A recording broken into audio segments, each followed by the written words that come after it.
Bom dia para quem está assistindo esse vídeo, para quem vai entrar, a paz a todos, seja bom dia, boa tarde, boa noite. E vim trazer uma palavra de Deus para o seu coração, que está lá em Apocalipse, capítulo de número 21, versículo de número 9 adiante, que é o tema da mensagem de hoje, a Nova Jerusalém. E veio um dos 7 anjos que tinha 7 taças cheias das últimas 7 pragas e falou comigo dizendo: vem, mostra-te-ei a esposa, a mulher do cordeiro. Então aqui no versículo 9 está dizendo que a noiva, aqueles que estão em Cristo Jesus, a igreja de Cristo, somos nós. E o noivo, que é a cabeça da igreja, é o Senhor Jesus. Então mostra-te-ei a esposa, a mulher do cordeiro. E levou-me em espírito a um grande e alto monte, e mostrou-me a grande cidade, a santa Jerusalém, que Deus descia do céu. Aqui diz que aguardamos o novo céu e a nova terra.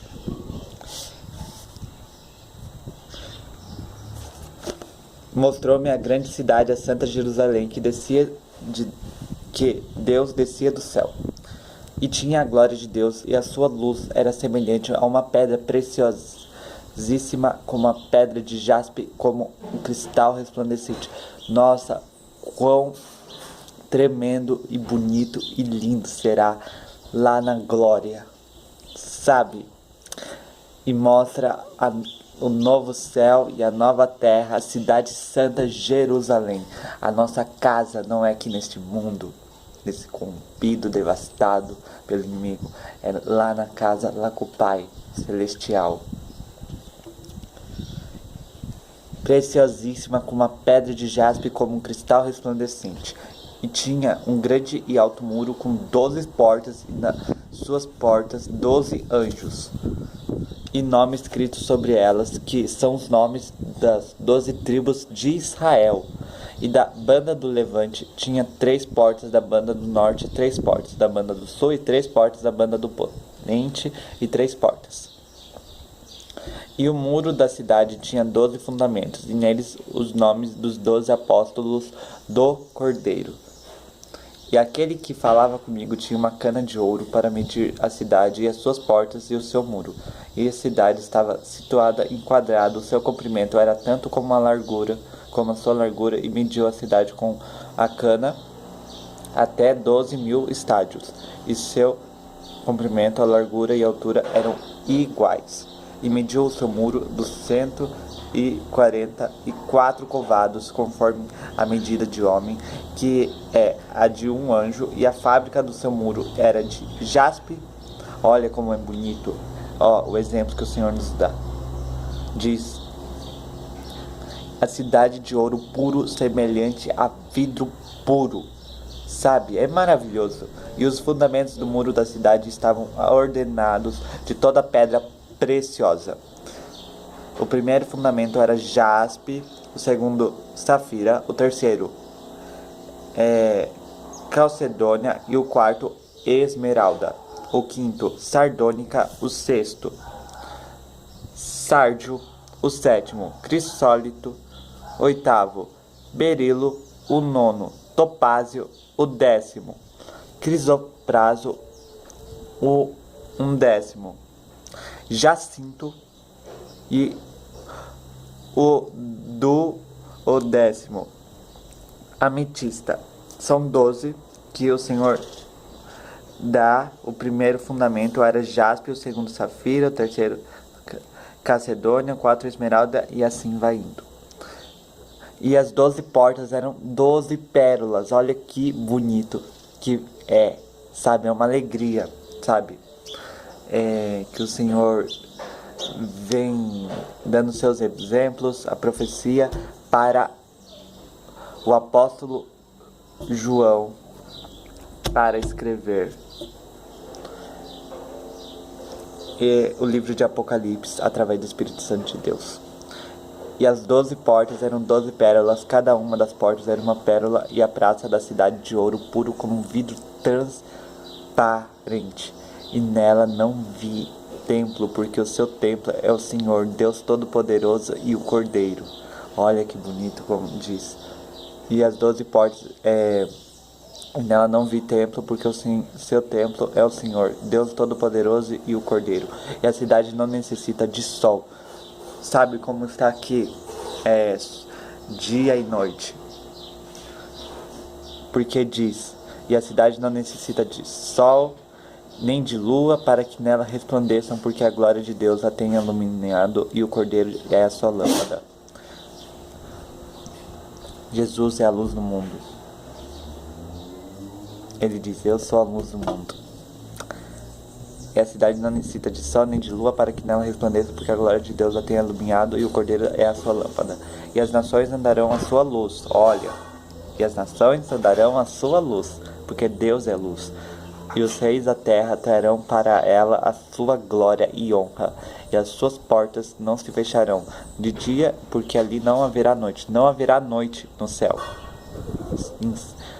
E ela trará glória e honra das nações. E quem não vai passar pela porta do céu, como está escrito no versículo 27, e não entrará nela alguma que contamine e cometa abominação e mentira, mas só os que estão inscritos no livro da vida do Cordeiro. É um exemplo que ele nos dá. Aqueles que estão inscritos no livro da vida estarão com a glória, com o Pai Celestial. Aqueles que receberam Jesus Cristo como seu único Senhor e Salvador pessoal, aqueles que abandonaram sua vida de pecado, aqueles que tiraram da terra e foi posto na luz, embaixadores, santos e irrepreensíveis, que fizeram a vontade de Deus, e que o nome está escrito no livro da vida e seus pecados foram cancelados. E uma nova vida no Senhor Jesus, uma nova criatura. E nela não entrará nela alguma que contamine, cometa abominação e mentira, mas só os que estão inscritos no livro da vida do Cordeiro. Em Salmos capítulo 1, versículo 6, diz assim, que o Senhor conhece o caminho dos justos, mas o caminho dos ímpios perecerá. E vou trazer duas palavras, que está em Apocalipse, capítulo 22, versículo de número 15, como eu estava dizendo. Ficarão de fora os cães, os feiticeiros e os que se prostituem, os homicidas e os idólatras, e qualquer que ama e comete a mentira. Então ficarão de fora aqueles que não se arrependeram, aqueles que estão na prática do pecado, aqueles que estão em trevas, aqueles que não fizeram a vontade do Senhor, aqueles que se amoldaram no padrão deste mundo, e aqueles que não se arrependeram dos seus pecados. Ele diz assim, duas palavras para encerrar. Apocalipse capítulo 20, que é o juízo final, versículo 15. E aquele que não foi achado escrito no livro da vida foi lançado no lago de fogo. Então aqueles que não se arrependeram dos seus pecados pereceram. Aqueles que não estão escritos no livro da vida pereceram.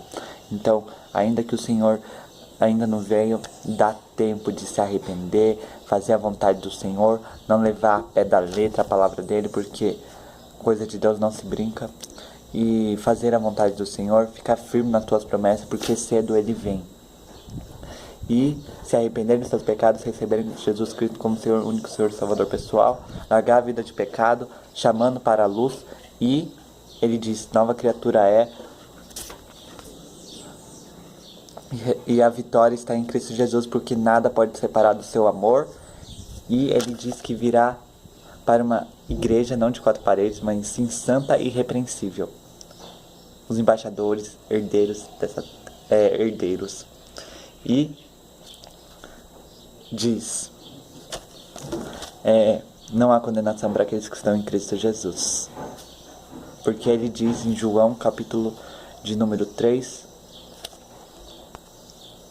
versículo de número 36. Aquele que crê no Filho tem a vida eterna, mas aquele que não crê no Filho não verá a vida, mas a ira de Deus sobre ele permanece. Deus está irado com o pecado. E aqueles que não se arrependerem, a taça da ira de Deus será derramada sobre os filhos da desobediência, sobre os ímpios, e eles perecerão. Aqueles que não largaram sua vida de pecado, porque as obras, aqui diz, a condenação é esta, que a luz veio ao mundo e os homens amaram mais as trevas do que a luz, porque as suas obras eram más.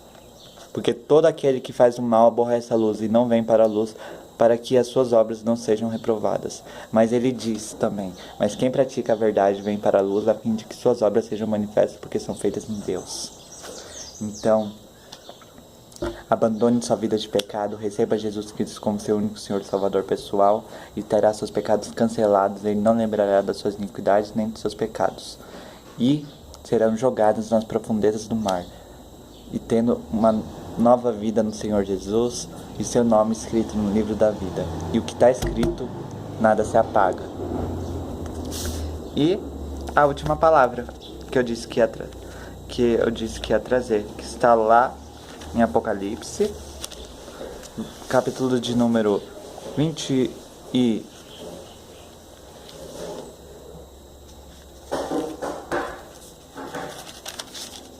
22.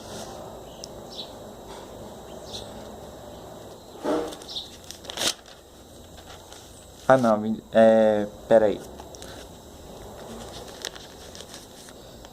Interpretei errado. 21, capítulo de número 8. Mas quanto aos tímidos, e os incrédulos, e os abomináveis, e os homicidas, e os fornicadores, e os feiticeiros, e os idólatras, e a todos os mentirosos, a sua parte será no lago que arde com fogo e enxofre, o que é a segunda morte. Não passarão nos céus. Os tímidos, os incrédulos, os abomináveis, os homicidas, os fornicadores, os feiticeiros, os idólatras, e a todos os mentirosos, a sua parte será no lago que arde com fogo e enxofre, o que é a segunda morte. Os nomes que não foram escritos no livro da vida serão lançados no lago de fogo, que é a segunda morte. Perecerão todos aqueles que não se arrependerem, não largarem sua vida de pecado, estarem em trevas, não crer no Filho do unigênito, não verá a vida, mas a ira de Deus sobre ele permanece. Ó Senhor, tenha misericórdia, Senhor. Que o Senhor tenha piedade, Senhor. Que aquele que se humilhar, orar, se afastar dos maus caminhos, eu virei do céu, perdoarei seus pecados e sararei a tua terra. Há tempo de se arrepender. Nada é uma decisão individual, tá bom? Aquele que crê no Filho tem a vida, mas aquele que não crê no Filho não verá a vida, mas a ira de Deus sobre ele permanece. Então, o fogo é a ira de Deus, porque Deus é amor, mas também é fogo consumidor. Viva para ele, porque Deus não tem prazer da morte do ímpio, mas que o ímpio chegue ao arrependimento e viva. Que Deus o abençoe, fique com essa palavra para o seu coração. E aguardamos novo céu e nova terra, tanto pequenos, grandes, seja ímpio ou justo, serão ressuscitados para o dia do juízo. Um para o juízo e outro para a vida eterna, onde estaremos no Ares, com a glória com o Pai Celestial. Amém? Que Deus o abençoe. E ele diz, para encerrar, capítulo de número 22, Apocalipse 20. Aquele que testifica essas coisas diz: certamente cedo vem. Amém? Ora vem, Senhor Jesus. E encerrando, a graça de nosso Senhor Jesus Cristo seja com todos vós. Amém. Que Deus o abençoe. Fique firme nas promessas do Senhor Jesus, porque cedo ele vem. Amém.